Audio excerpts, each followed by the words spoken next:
Where do you go when you are not at home or work? If you are like most Americans, the honest answer is probably nowhere. We are currently witnessing the systemic dismantling of what sociologists call third places.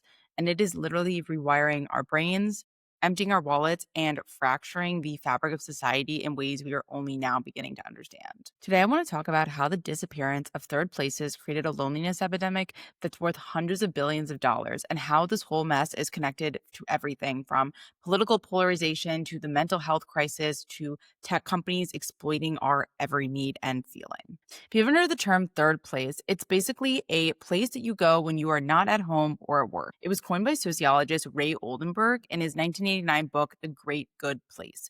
And so just really think of it as anywhere that isn't your first place, which is home, or your second place, which is work. And it's a place where people naturally gather and hang out. Third places Third places share a lot of key characteristics. They are either free or cheap, accessible to everybody, and serve as a natural territory where you can interact with people who are potentially different from you. There's a natural diversity to these places. Think about the local diner where the waitress knew your order, the barber shop where you would kind of hear community gossip or community news, libraries that were actual public living rooms, even mall food courts. Yes, mall food courts where places where teenagers could exist in public without needing to spend money. If you watch Stranger Things, remember the Starcourt Mall? These malls genuinely served as third places for entire generations. They were climate controlled, safe, and you could hang out for hours with your friends, often without parental supervision. And we have lost almost all of this. According to research from the Survey Center on American Life, less than half the Americans now report having access to community gathering spaces in their neighborhoods. Less than half.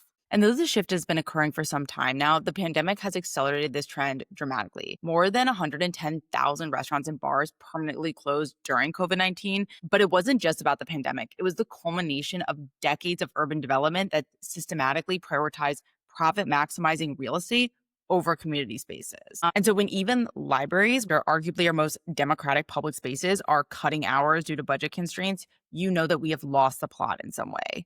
And what we've lost isn't just convenience. We have lost the infrastructure for accidentally bumping into each other, for organic conversations with strangers, or just feeling like part of something bigger than ourselves. And this is even more poignant in non walkable cities. And in America, there are very few true walkable cities. So now most of our lives is being spent in a car going to our two places, either home or work. And so, why are these third places disappearing? I would say the number one reason is cost. A lot of these community spaces were operating on very low margins. And so, as property values in their area go up, they are unable to afford to maintain the rent. And of course, a lot of these places are renting. They don't own the buildings that they operate in. And commercial rents have vastly increased over the past couple years, far outpacing the growth of median wages. So as a result, independent businesses that once served as those neighborhood anchors can just no longer afford to exist and have been replaced by corporate chains or just luxury retail that can afford to sustain the higher rents. I also want to really point out and I want to point out that the people that are really hit the hardest by all this are people in low income communities and young people. And young people, especially, are in a physical environment today that is increasingly hostile to their existence. Many of the places that they would hang out, like malls, like I was talking about before, don't exist, or activities that they would normally do, that maybe cost or were low cost or accessible now cost like $50 to $100. I don't know, going to the movies, stuff like that. And a lot of places like coffee shops discourage teenage presence with like no loitering policies and other design elements to prevent people from gathering. And this is part of a larger shift towards workism, which is the idea of work being kind of your identity basing community, almost like a form of new religion in a more secular era. And because a lot of people do not have places to gather outside of home, they only have work. Work has become a stand in for a lot of this.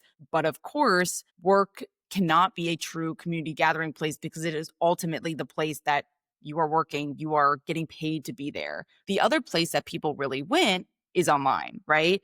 Americans now spend an average of 7.5 hours daily on digital media, which is up from around 3.8 hours in 2010. And for many people, especially younger generations, digital spaces have become their primary place for social interaction. And look, I get the appeal. Online communities can connect people across geographic boundaries, they can provide that support for niche interests, and they offer alternatives where physical spaces are not accessible.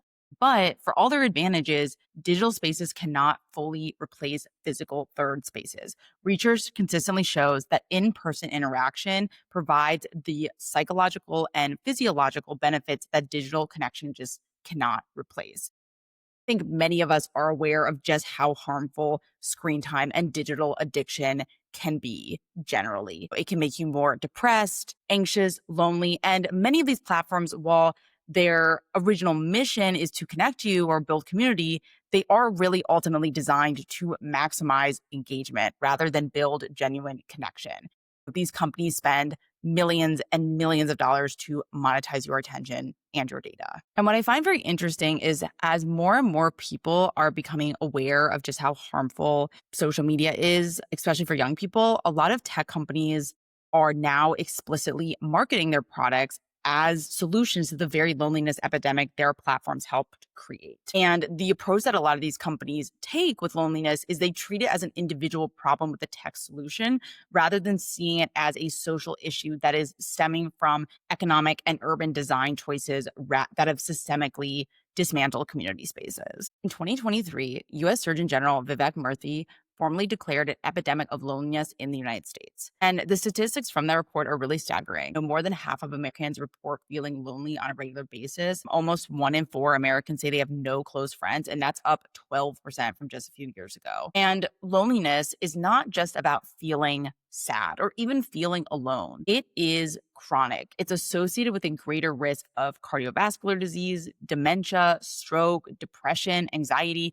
premature death. The health impact of being socially disconnected is similar to us smoking up to 15 cigarettes a day. And what's really wild is that loneliness can actually rewire your brain. When we're isolated, our brains shift into hypervigilance mode. We become more sensitive to social threats. We become less trusting. We become more focused on self preservation. And that's why social media can feel very brutal as opposed to more in person interactions because you're not able to get those cues when you're face to face with somebody than when you are online. And that's why I think a lot of people are primed because they're lonely. They're primed to interpret these ambiguous social signals as threatening. Chronic loneliness also destroys our attention spans. When you are starved for genuine connection, your brain starts seeking out quick dopamine hits wherever it can find them. And it's almost like being emotionally malnourished. Like you'll start just binge consuming junk content because you're desperate for any sort of stimulation. And the longer we're isolated, the more we lose what researchers call our social muscles. Like we literally forget how to make small talk, read social cues, and just be comfortable with other strangers. And this especially affects Gen Z, came of age during the peak of social media and then had their crucial social development years disrupted by the pandemic. And survey after survey shows how they feel anxious about basic social interactions that other generations maybe didn't as much. The psychology of isolation doesn't just affect individuals, it reshapes our entire society. When we don't regularly encounter people who are different from us, we lose the ability to empathize across difference. And that contributes to political polarization because we literally have few opportunities to see and interact with people with different beliefs than us. And research shows that people who have more informal social contact, the kind that happens in these third spaces, have higher levels of trust in institutions, greater civic engagement, even just more moderate political views. They're more likely to give people the benefit of the doubt because they're used to navigating small differences and finding common ground. And without these organic opportunities for reality testing our beliefs against other people's experiences, we become more susceptible to conspiracy thinking and extreme viewpoints. We kind of lose the social antibodies that help us distinguish reasonable disagreements and actual misinformation.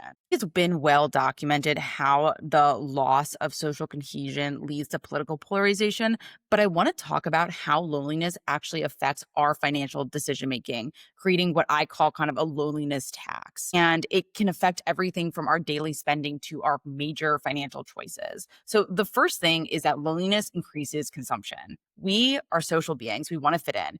And when we don't feel like we fit in, which can be lonely, we spend more. Research shows that socially excluded individuals show greater preference for status signaling products and experiences. Like we want to spend more to feel like we fit in. We tend to buy more things that we think will help us connect or impress others. So this manifests differently for everybody, but the psychology is that we try to buy our way out of loneliness, often with purchases that only provide temporary relief while creating longer term financial strain. And there's really interesting research about the shopping patterns of lonely consumers. They're more likely to choose anthropomorphized products, those with like human like characteristics, pay more for brands that provide that sense of belonging and community, and develop stronger attachments to services that offer personalized interactions. The other big thing that comes out of loneliness financially is that it increases our risk tolerance. So, another study found that when people feel socially isolated, they are more likely to take financial risks, making impulsive purchases, prioritizing immediate gratification over their long term health. And this explains why lonely people are a lot more vulnerable to financial scams. They are 5.5 times more likely to fall victim to investment fraud, oftentimes because the scammer offers that social interaction and validation that they crave.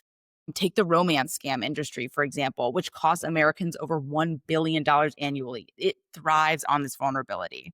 And the third thing is that just collaboration, but financial collaboration really decreases. And this is one of the less obvious impacts, right? Like when communities are very strong, they tend to pool resources through formal structures like credit unions, but also informal arrangements like childcare exchanges, meal sharing. And these economies provided money benefits while also strengthening community bonds. And as these third places disappear, which leads to the erosion of these communities, these systems of mutual aid and resource sharing break down over time. But people still want that face to face connection. So when free spaces disappear, free in person spaces, the market steps in and sells us what we used to get for nothing. And business is booming. And what I mean by that is what I call the access economy. So the rise of these paid spaces. Think about like co working spaces like WeWork that charge hundreds of dollars a month for a desk, but also they're selling you a community, like a sense of belonging and social connection, or social clubs like Soho House. It's all about that community and that brand of being part of that kind of larger community.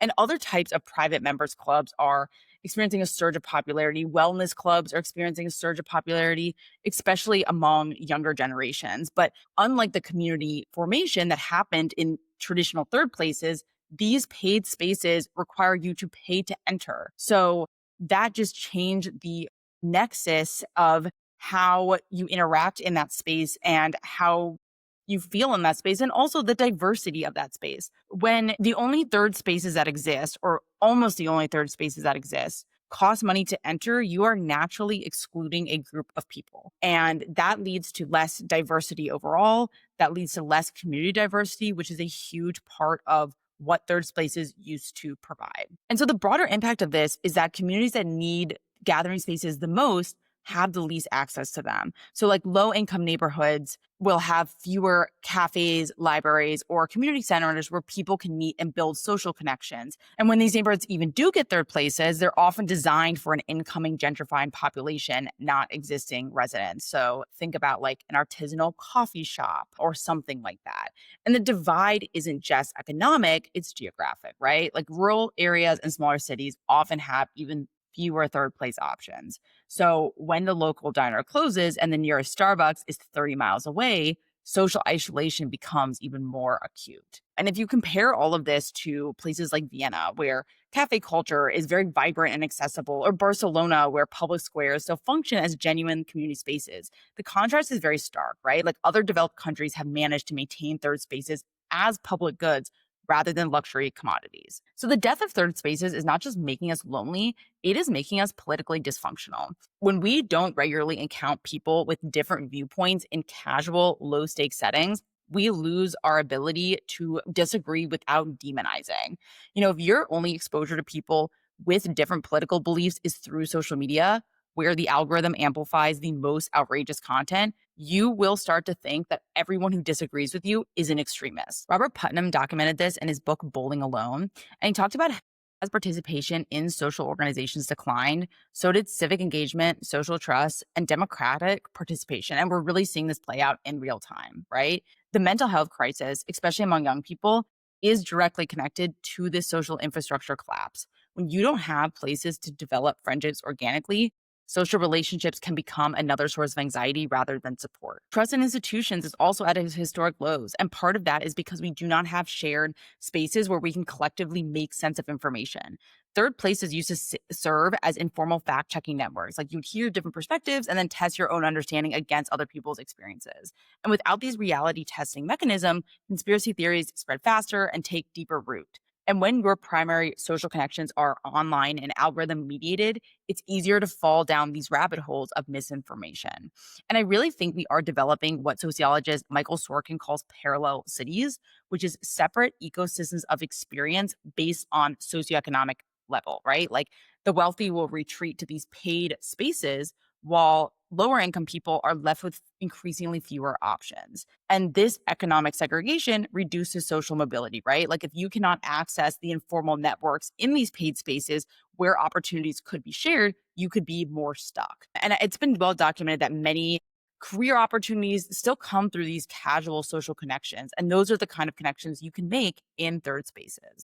Okay, so this sound Okay, so this all sounds pretty bleak, but here's the thing. Humans are incredibly creative when it comes to building community. Throughout history, we have found ways to connect even under very difficult circumstances. So, I want to talk about what we can do both on an individual level and on a broader level. So, first, let's start with individual actions. First things first, become a regular somewhere. Pick a coffee shop, library, bookstore, somewhere where you can show up consistently. The money that you spend buying coffee, etc., at these places might offer more genuine connection than a $50 monthly app subscription. The second is to create the spaces you want to see. Start a walking group in your neighborhood, host a monthly potluck, organize a book club. You don't need permission or funding with a lot of these things. You really just need to show up consistently. The third is get involved in community advocacy. Support mixed use zoning that allows small businesses in residential areas. Fight for things like library funding, advocate for public space investment, like treat community infrastructure as seriously as we treat roads and bridges. And then do your research on other policy changes like commercial rent stabilization, anti hostile design legislation, investing in public amenities like benches, bathrooms, Wi Fi. All these things can help revitalize third spaces. And lastly, we have to just be patient. Rebuilding social infrastructure takes time, and the relationships that matter often start with small, repeated interactions, which are the kind that happen naturally in these third spaces. Democratic societies require people who can disagree without violence, who can find common ground across difference, and who see their neighbors as fellow humans worthy of consideration. And these skills aren't innate, they are learned through practice. And third places are where that practice happens. We have more ways to connect than ever before in human history, yet we're more isolated than previous generations. And this is not a coincidence, it is a choice. We have prioritized efficiency over community, convenience over connection, and consumption over relationship. And the infrastructure we need doesn't require massive investment or technological innovation. It just requires intention. It requires showing up. It requires believing that our community, our neighbors are worth investing in. And if this resonated with you, because in the end, the only currency that really does matter when it comes to human connection is presence, right? And that doesn't have a price tag. It can only be given. If this deep dive resonated with you, let me know in the comments. I would love to know if you have a local third place that you love or a place you always go. And if you don't have one, I would love to know what you would like to see in your community. And if you're interested in more deep dives into how money and psychology intersect, subscribe for more videos like this in the future.